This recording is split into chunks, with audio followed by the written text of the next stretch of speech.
Assalamualaikum everyone, welcome to Vocab Grammar You Learn English with Easy Lessons. In this lesson, I'm going to teach you some advanced expressions in English. These expressions are requested one. You guys requested me in the comments, and obviously you must have heard someone using these expressions because native speakers use a lot of idioms, phrases, and phrasal verbs in their conversation. So it's important to know them. So let's begin. I'm going to explain them. The first one is as it were. Okay, these expressions were requested by multiple peoples, and it's hard for me to remember all their names, so I'm not mentioning the name. Okay, as it were means in a way. In a way मतलब कि जब आपने ये कहना होता है ना कि जैसा कि कहा जाता है, ठीक है। एज इट वर हम फ्रेज या एक्सप्रेशन तब यूज करते हैं जब हमने उर्दू में जैसा हम बोलते हैं ना, जैसा कि कहा जाता है, उस तरह की जगह पर जब अपने इंग्लिश में बोलना होता है तो वहां पर हम इसको यूज करते हैं, ठीक है। अब मतलब क्या, जैसा कि कहा जाता है के पीछे हमारा मतलब ये होता है कि वो चीज एज इट इज जो हम कहना चाह रहे हैं बिल्कुल ऐसे नहीं है, लेकिन इस तरह का एक, जिसे कहते हैं ना कि एक एनालॉजी जो है ना, वो जब हम प्रोवाइड करने लगते हैं ना, तो तब हम एज इट वर कहते हैं। जैसे मैंने इसका सेंटेंस ये बनाया कि he was as it were the glue who held us all together, ठीक है। अब किसी इंसान को के बारे में कहा जा रहा है कि वो, जैसा कि आप समझ लें या जैसा कि कहा जाता है या जैसा कि आप ये समझ लें ग्लू है, ठीक है।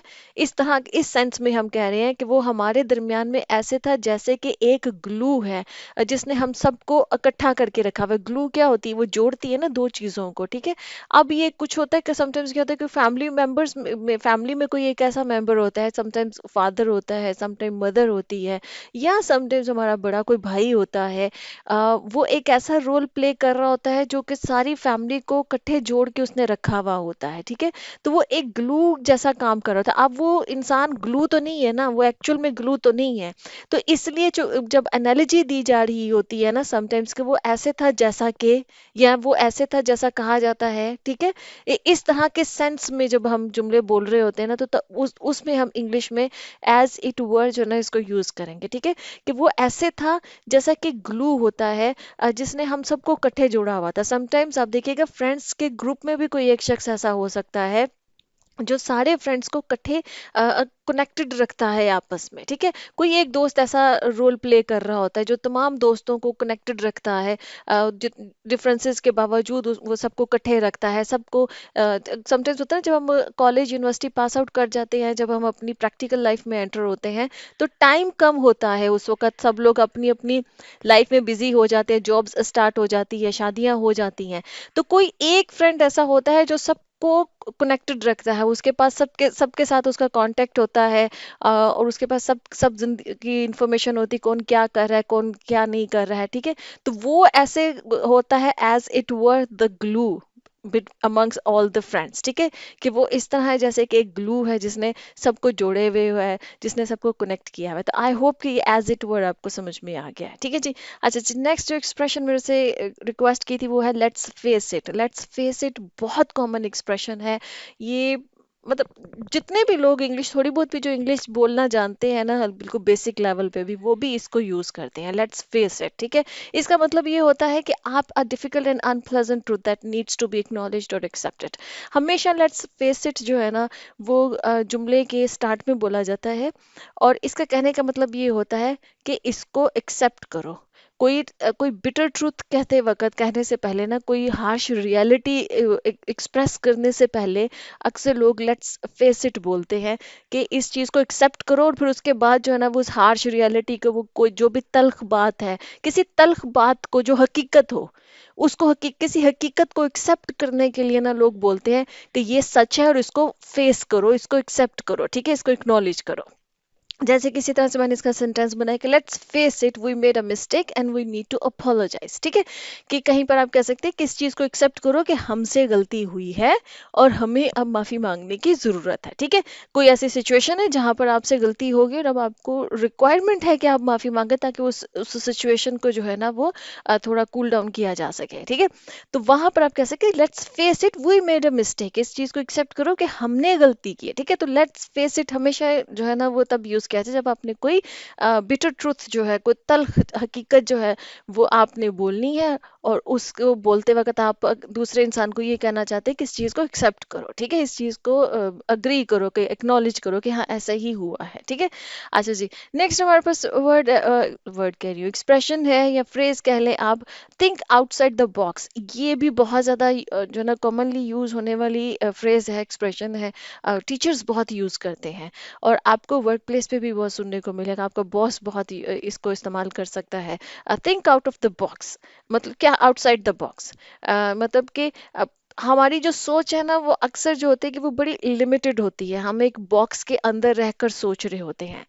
जब हमें हमारे टीचर्स या हमारा बॉस हमें ये कह रहा होता है ना कि थिंक आउटसाइड द बॉक्स, उसके कहने का मकसद ये होता है कि उस जो हम एक बॉक्स के अंदर रहकर सोच रहे हैं ना, उससे बाहर निकल के सोचो, कुछ क्रिएटिव जो है ना वो चीज़ सोचो जो पहले किसी ने नहीं सोची, कोई ऐसा सोल्यूशन इस प्रॉब्लम का लेकर आओ जो पहले जिसको के जो जो किसी ने नहीं सोचा कि ऐसा भी हो सकता है, जिसको कहते हैं ना कि आप ज्यादा पॉसिबिलिटीज की तरफ जो है ना आप ध्यान रखो। जैसे किसी भी प्रॉब्लम का अगर एक सोल्यूशन है, उसको लोग उसी अंदाज से उस प्रॉब्लम को सॉल्व करते हुए आए हैं, अब वो उस अंदाज से सॉल्व नहीं हो रहा है, आपको आपका बड़ा कोई कह रहा है कि थिंक आउटसाइड द बॉक्स, मतलब कि कुछ क्रिएटिव चीज लेकर आओ, कुछ वो सॉल्यूशंस लेकर आओ जो पहले से ट्राई नहीं किए गए हैं, समथिंग न्यू। जब हमने ये कहना होता है ना कुछ नया करो, तब कहा जाता है थिंक आउटसाइड द बॉक्स। जैसे आप घर को, मैं एग्जांपल देती हूँ, कि आप घर को डेकोरेट कर रहे हैं, आप डेकोरेट करते वक्त जो है ना वही स्टाइल्स जो पुराने चलते आ रहे हैं उसी तरीके से डेकोरेशन हो रही है, या कोई वेडिंग है, वेडिंग में आप घर घर डेकोरेट कर रहे हो, ठीक है।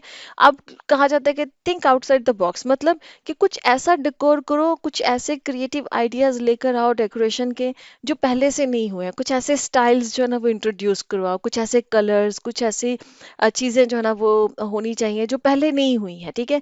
तो उसको कहते हैं थिंक आउटसाइड द बॉक्स, कुछ जहाँ पर कुछ नया सोचा जाए, कुछ क्रिएटिव सोचा जाए, ठीक है, उसको कहते हैं थिंक आउटसाइड द बॉक्स, ठीक है। अच्छा जी, इसका जैसे सेंटेंस है कि we have been doing things the same way for years, it's time to think outside the box and try something new, ठीक है, कि हम एक ही तरीके से ये चीजें करते हुए आ रहे हैं, तो अब ये टाइम है कि हम जो है ना वो थोड़ा डब्बे से बाहर निकल कर सोचें, ठीक है, कुछ क्रिएटिव सोचें, कुछ नया सोचें और कुछ नया ट्राई करें। हमें टीचर्स क्यों कहते हैं, असाइनमेंट्स जब टीचर्स हमें देते हैं तब कहते हैं कि थिंक आउटसाइड द बॉक्स, ठीक है, उनके कहने का मकसद ये होता है कि जिस तरह से पहले ये असाइनमेंट सॉल्व होती हुई आ रही है, कुछ नया लेकर आए, इसमें आप ज़्यादा रिसर्च करें, आप ज़्यादा जो है ना वो पढ़ें, चीज़ों को पढ़ें और कुछ नया उसमें ऐड करें, कुछ नए तरीके से उसको करें, ठीक है। अच्छा जी, नेक्स्ट हमारे पास फ्रेज है वो है जी few and far between.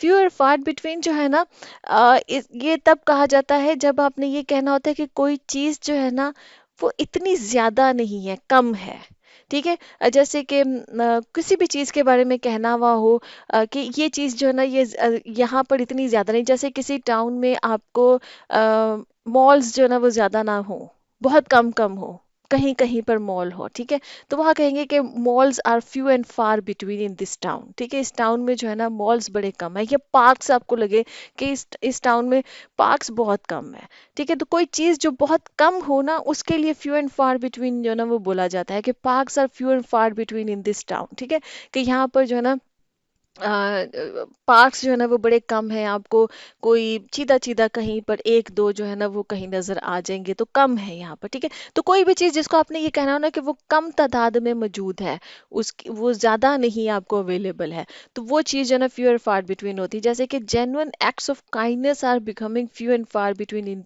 In today's society. जो जेन्युइन एक्ट्स ऑफ काइंडनेस है ना, जो कि वाकई में दूसरों के साथ भलाई करने के जो बड़े जेन्युइन जो होते हैं तरीके, मतलब जिसमें दूसरा इंसान जो है वो किसी गर्ज के लिए भलाई नहीं कर रहा है, वो आउट ऑफ जेन्युइनिटी, जेन्युइननेस और मतलब दिल से जो है ना वो कोई इंसान कर रहा है, तो उसको मतलब कि वो आजकल हमारी सोसाइटी में, हमारी जिंदगियों में ना वो कम होती जा रही है, ठीक है, जिसको हम कहते हैं ना इंसानियत कम होती जा रही है, तो फिर वो जो है ना ह्यूमैनिटी जो है ना वो फ्यू एंड फार बिटवीन होती जा रही है आजकल सोसाइटी में। अच्छा जी, नेक्स्ट हमारे पास है वो है जी the elephant in the room. अच्छा, एलिफेंट इन द रूम हम कहते हैं ऐसी कोई प्रॉब्लम जो एग्जिस्ट तो करती है, लेकिन उसके बारे में कोई बात नहीं कर रहा है, लोग अवॉइड कर रहे हैं उस प्रॉब्लम को एड्रेस करते हैं। तो ये ज़्यादातर होता है रिलेशनशिप्स में। ठीक है, रिलेशनशिप्स में जैसे घरों के अंदर हो गया या मियाँ बीवी के दरमियान में हो गया कुछ ऐसे मसले, या दोस्तों के दरमियान में भी हो कुछ ऐसे मसले मसाइल जो कि सबको पता है कि ये मसला है, ये काफ़ी बड़ा मसला है, ये प्रॉब्लम क्रिएट कर रहा है, लेकिन उसको अवॉइड किया जाता है, उसको एड्रेस नहीं किया जाता, उस पर बात नहीं की जाती। ठीक है, तो वो मसला जो है ना, वो the elephant in the room होता है। ठीक है, मतलब एक कमरे के अंदर इतना बड़ा एलिफेंट है, मौजूद है, और आप जो है ना उसको इग्नोर कर रहे हैं। मतलब वो इतना ऑब्वियस है, एलिफेंट कितना बड़ा होता है, तो आप ये समझ लें कि वो इतना ऑब्वियस है, but you are ignoring it. आप जानबूझकर अपनी आंखें बंद किए हुए हो। ठीक है, so okay, the elephant in the room in our relationship is our lack of communication, but we both seem to avoid talking about it। दो मियाँ बीवी कह सकते हैं हमारे रिलेशनशिप में।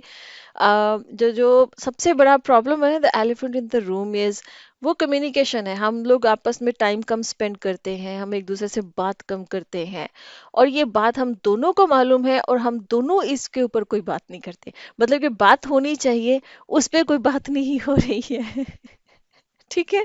अच्छा, जैसे दोस्त आपस में, समटाइम्स दो दोस्त होते हैं ना, उनकी आपस में नहीं बनती है, फ्रिक्शन होती है। ग्रुप्स में आप देखिएगा अक्सर जो फ्रेंड्स के ग्रुप्स होते हैं ना, उनमें कोई दो ऐसे लोग होते हैं, दो ऐसे फ्रेंड्स होते हैं जिनकी आपस में ना ज्यादा अच्छी नहीं बनती है, उनके दरमियान में आपको एक क्लैश, एक फ्रिक्शन जो है ना वो फील होगी।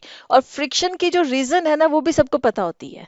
सबको पता होती है कि इन दोनों के मिजाज आपस में क्यों नहीं मिलते, इनके दरमियान में मसला क्या है, बट कोई भी उस पे बात नहीं करना चाहता है। ठीक है, लोग अवॉइड कर रहे होते हैं उस पे बात करने के लिए।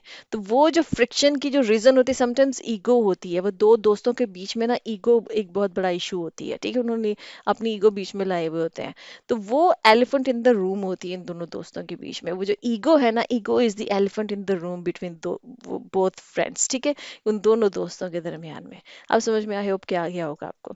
अच्छा जी, नेक्स्ट है जी डेविल्स एडवोकेट। बड़ा कॉमन है। ठीक है, और डेविल्स एडवोकेट के नाम से एक बड़ी फेमस मूवी भी है कियानो रीव्स की। ठीक है, अ, इसका क्या मतलब है? डेविल्स एडवोकेट हमेशा वो शख्स होता है जो जिस टॉपिक पे डिस्कशन या बात चल रही होती है ना, या जो नैरेटिव, कॉमन नैरेटिव होता है, उसके जो अगेंस्ट जो इंसान होता है ना, जो उसके अगेंस्ट अपनी जो आर्ग्यूमेंट्स और जो लेकर आ रहा होता है ना, वो डेविल्स एडवोकेट होता है उस डिस्कशन के अंदर। ठीक है, डेविल कहते हैं ना शैतान को, शैतान का एडवोकेट है, मतलब कि कि शैतान को जो है ना वो कर रहा है, सपोर्ट कर रहा है, नहीं उसको रिप्रेजेंट कर रहा है, नहीं इसका ये मतलब नहीं होता। इसका ये मतलब होता है कि आप हमेशा जो डिस्कशन चल रही है उसके जो अपोजिट आर्गुमेंट्स होते हैं ना, अपोजिंग जो व्यू पॉइंट होता है, उसको जो है ना वो आप मतलब एडवोकेट कर रहे होते हैं, या उसको उसको सबके सामने लेकर आ रहे होते हैं। समटाइम्स कुछ इश्यूज होते हैं जिसमें कि हम एक बहुत स्ट्रेट अंदाज में उसके बारे में सोच रहे थे। देखिएगा कि कोई एक इंसान होगा जो उस इशू के वो पहलुओं पर आपकी निगाह लेकर जाएगा जिस पे कि हम कॉमनली तवज्जो नहीं दे रहे होते हैं। ठीक है, तो ऐसा जो इंसान होता है ना वो डेविल्स एडवोकेट होता है। ये लोग काफी इंटेलिजेंट लोग होते हैं क्योंकि ये अदर पर्सपेक्टिव्स पे इनकी नजर होती है जिन पे कि हमारी नजर नहीं होती है। अच्छा, जैसे कि he always plays devil's advocate in meetings and group discussions, offers new perspectives. ठीक है, कि वो हमेशा जो भी मीटिंग्स वगैरह होती हैं उसमें डेविल्स एडवोकेट प्ले करता है। मतलब कि हमेशा उन मीटिंग्स में जो टॉपिक डिस्कस हो रहा होता है ना उसके वो पहलुओं पे मतलब कि डिस्कशंस में उन पहलुओं को उजागर करता है, उन पहलुओं को जो है ना वो रेस करता है, उन पॉइंट्स को रेस करता है जिस पे किसी की निगाह नहीं जा रही होती है। इस वजह से ऑफर्स न्यू पर्सपेक्टिव्स, वो नए पर्सपेक्टिव्स जो है ना वो लोगों के सामने लेकर आता है, सबके सामने लेकर आता है। अच्छा जी, नेक्स्ट है जी फॉल इनटू प्लेस। बहुत कॉमन है, बहुत ज़्यादा यूज़ किया जाता है। इसका मतलब ये होता है कि जब चीज़ें जो है ना जितने भी आपकी ज़िंदगी में या किसी भी ख़ास मैटर को लेकर जो चीज़ें हैं वो एक ऑर्गेनाइज्ड वे में हो रही हैं, और हर चीज़ आपको लगता है कि अपनी जगह पर फिट बैठ रही है। ठीक है, तो everything is falling into place. ठीक है, समटाइम्स होता है ना हमें अपनी लाइफ में लगता है कि कोई भी चीज़ जो है ना वो अपनी जगह पर नहीं है, सब कुछ बिखरा हुआ है लाइफ में, तब तो लाइफ स्कैटर्ड होती है। ठीक है, मेस होता है लाइफ में। लेकिन अगर जिंदगी जो है ना वो ऑर्गेनाइज्ड होने लग जाए, और हर चीज अपनी जगह पर जो है ना वो मतलब कि प्रॉपर होने लग जाए, तो आप कहेंगे कि everything is falling into place, कि हर चीज जो है ना वो अपनी जगह पर एक ऑर्गेनाइज तरीके से जो है ना वो आ रही है, और जो हम चाह रहे हैं ना, जो रिजल्ट हम लेना चाह रहे हैं किसी चीज से, वो हमें डिजायर्ड रिजल्ट्स मिल रहे हैं। ठीक है, तो तब जो ना हम चीजों को कहेंगे कि इट्स फॉलिंग इनटू प्लेस। ठीक है, जैसे कि इसका सेंटेंस है, after months of planning everything finally fell into place for our wedding day. ठीक है, अब कोई शादी है, वेडिंग डे की प्लानिंग अब तक महीनों से चल रही होती है, लेकिन जब एक्चुअल वेडिंग डे आता है, अक्सर चीजें जो है ना वो गड़बड़ हो जाती हैं, जैसे आपने प्लान किया होता है वैसे नहीं होता। लेकिन जिस तरह से प्लान किया है, अगर वेडिंग डे पे सब चीजें वैसी हो रही हैं, तो everything is falling into place. ठीक है, कि हर चीज जो है ना वो अपने हिसाब से पूरे ऑर्गेनाइज्ड तरीके से हो रही है, कुछ भी गड़बड़ नहीं हुई है, कुछ भी आगे पीछे नहीं हुआ है, everything is falling into place, हर चीज अपने हिसाब से अपने टाइम से बहुत ऑर्गेनाइज्ड वे में हो गई है। ठीक है जी। अच्छा जी, नेक्स्ट हमारे पास है कटिंग एज। कटिंग एज जो है ना, ये ज़्यादातर ये जो वर्क प्लेस पे यूज़ होता है बहुत ज़्यादा, इसका मतलब होता है इनोवेटिव एंड एडवांस्ड। ठीक है, कोई चीज़ जैसे टेक्नोलॉजी, आजकल टेक्नोलॉजी का चैट जीपीटी जो है वो कटिंग एज है। ठीक है, मतलब बहुत ही innovating and advanced AI tool आया है। ठीक है, तो ये कटिंग एज है। जैसे कि the companies new product is at the cutting edge of technology. ठीक है, टेक्नोलॉजी की नई ये जो प्रोडक्ट आई है, एआई इस वक्त जो है ना वो इट्स एट कटिंग एज। ठीक है, वो कटिंग एज है कि मतलब बहुत इनोवेटिव और एडवांस्ड लेवल पे चीज़ों को दिन ब दिन लेकर आ रहे हैं एआई है, and is expected to revolutionise the industry. और वो इंडस्ट्री को जो है ना वो उसमें रेवोल्यूशनाइज कर रहा है, मतलब उसमें एक इनकलाब लेके आ रहा है, और एआई यही कर रहा है। ठीक है जी। ओके जी फ्रेंड्स, यहाँ पे लेसन खत्म होता है। होप कि इंटरेस्टिंग था, नया कुछ सीखा है, और ऐसे ही रहे, अल्लाह हाफिज।